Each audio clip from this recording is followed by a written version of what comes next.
What is up guys? Magandang araw. For today's video, medyo malungkot ang ano natin ngayon, ang episode. So malamang nakita nyo na din sa title ng vlog natin or sa thumbnail.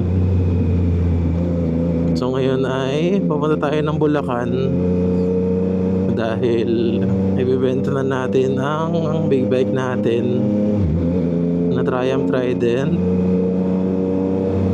Kaya medyo sad vlog. Pero yun nga, sabi nga nila, 'di ba? Pag may nawawala daw, mayroon din dumadating. Kasi isa-swap natin. Pero yun, isa-swap natin siya. So mamaya makikita nyo na lang, pero yun nga, baka nailagay ko na rin sa title or thumbnail to. Sige, sabihin ko na nga din. Anyway, yun, pupunta tayo ng Bulacan. Isa-swap natin to. Bali, magda-downgrade lang tayo. Isa-swap natin ang Trident sa Vespa ulit. Actually, Primavera din ulit. Kasi mukhang kamukha lang ni Tisay, pero ibang kulay. Para siyang may pagka-silver na light blue. Ay shit, di ko pala nakita yung angle nito.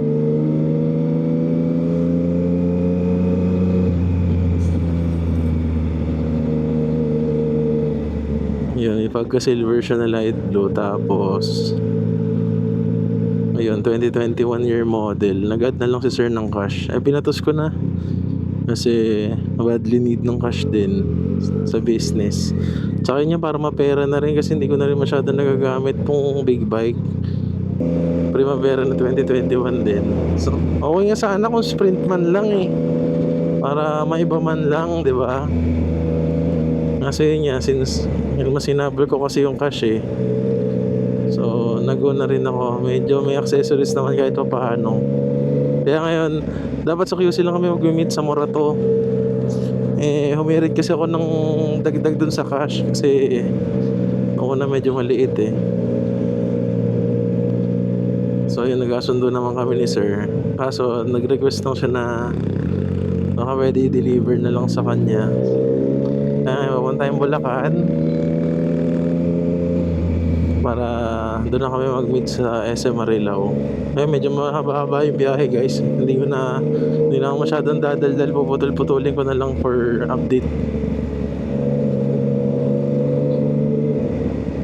Dito na tayo sa may floodway.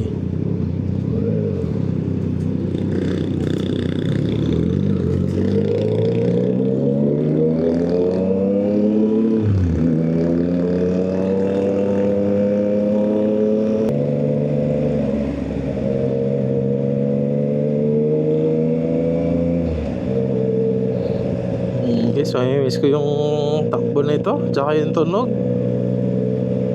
Isa yun sa talaga mapapamahal ka dito sa Trident. Tsaka yun, ang dali lang niya kasi drive-in. Hindi niya kailangan na yung sobrang galing mo ng rider. Sabi ko nga sa inyo, kahit yung father ko na drive to eh. Ayun, hindi naman magaling sa yun, sa motor. Silang taon na yung AirPods ko, magsa-71 na this April. Kinaya. So, 'di ba?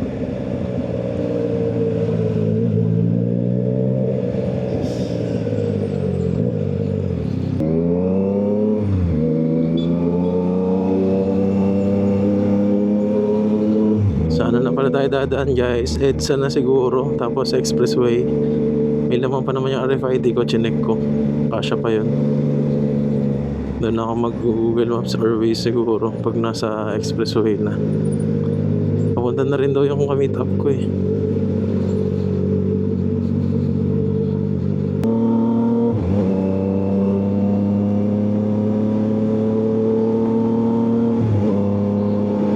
Okay guys, so White Plains, EDSA na to. Time check, oras na ba? 2:50. Mabilis naman yung biyahe. Sana hindi masyadong traffic sa EDSA.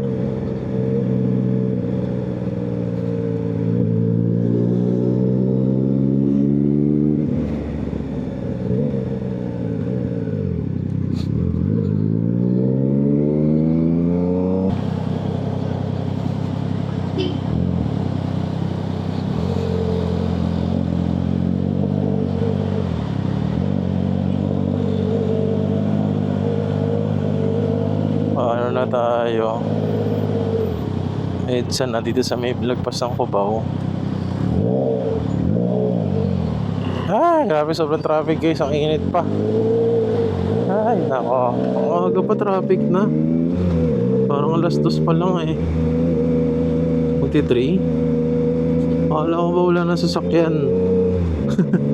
Ang dami pa pambili ng gas ng mga tao.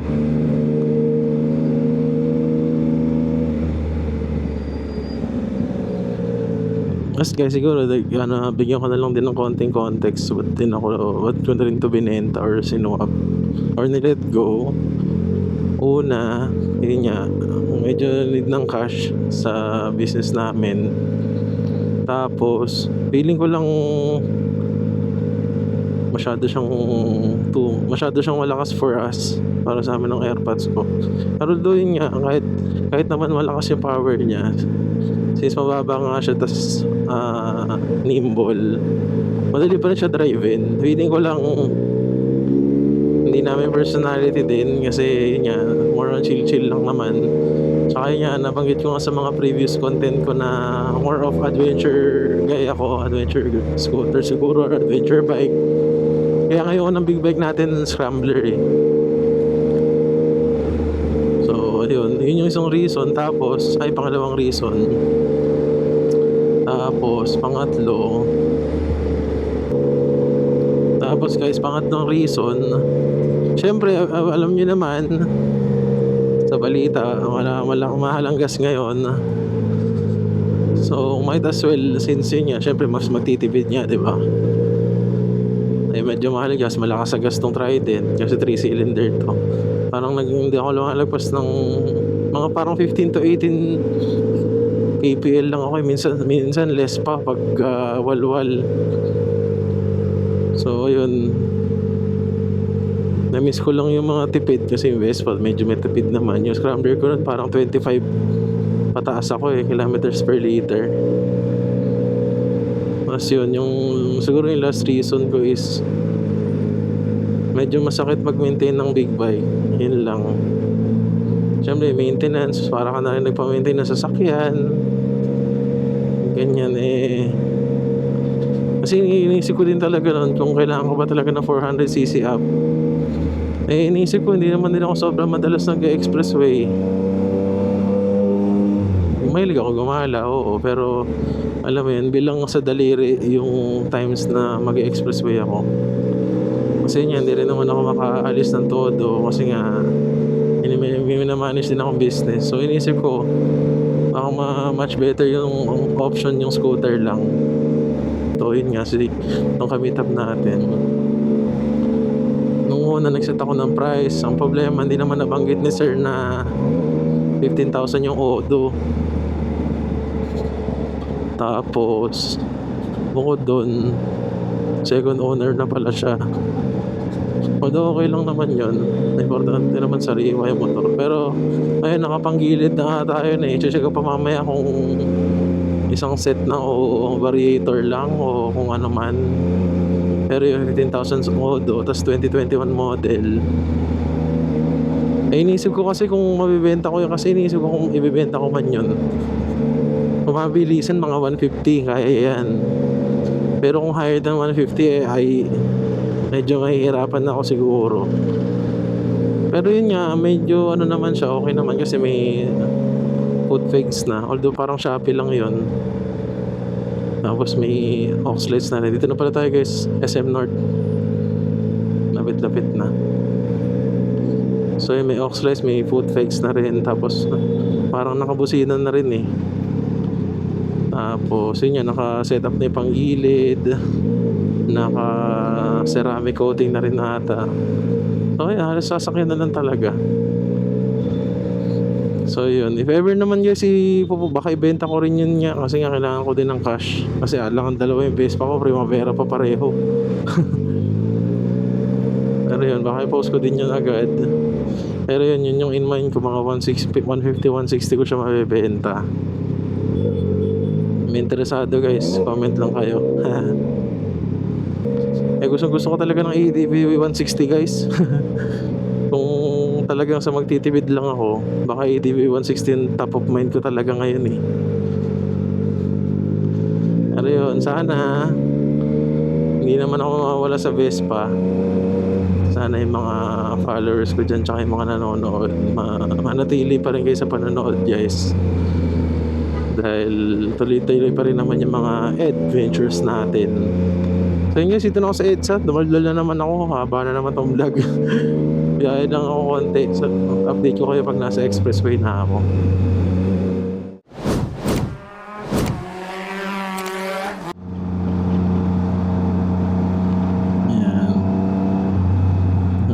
Last expressway na natin guys, kay Trident. Okay lang, nag-enjoy naman ako dito sa motor na to. Kundi lang talaga namin kailangan din ng cash agad, hindi ko naman ito ibenta din.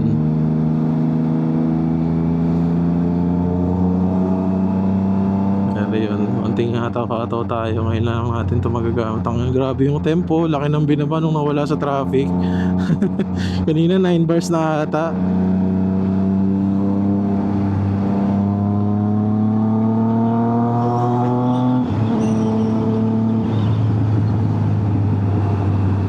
Ng baboy.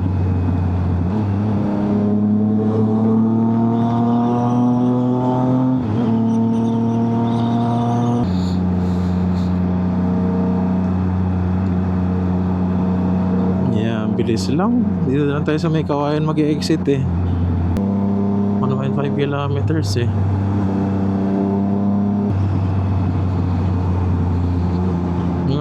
Pa-exit na tayo guys. Bilis na. Okay lang. Bilis na sulit natin.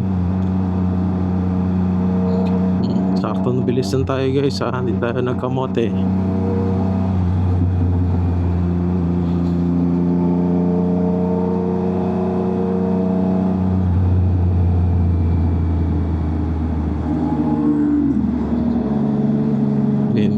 Pinasabay ako kanina, ninja eh. Ngayon guys, exit na ako. Traffic dito panigurado. Balikan ko kayo pag ando na ako. Guys, dito na tayo sa SM Marilao. SM Mars. SM Marilao.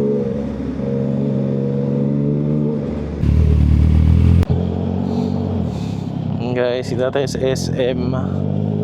Actually, nakita ko na yung kamit ko. Nandun yun sa may Starbucks.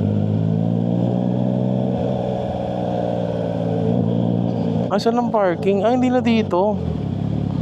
This. Wala nang parking. Yun guys. What's up? Nakuha na natin yung Vespa.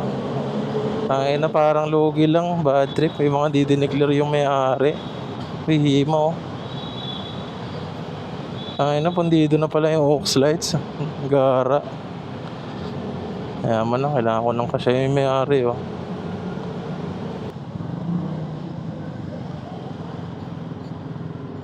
Pero okay naman, sariwa naman yung unit, makinis. Ayun siya. Teka lang, dapat tatapalabas na ako pala. Ay, baliktad nga. Pwede na rin. Benta ko na lang mga 160. Makabiyahe na. At dito ko natatapusin yung video guys. Sana nagustuhan nyo. Again, palambing lang. Subscribe naman ako. Pa-comment na rin kung nagustuhan nyo yung video. Pa-like na rin and share sa mga kilala nyo na interested sa mga ganitong klaseng content. Again, maraming salamat sa panonood. Peace out. Bye-bye.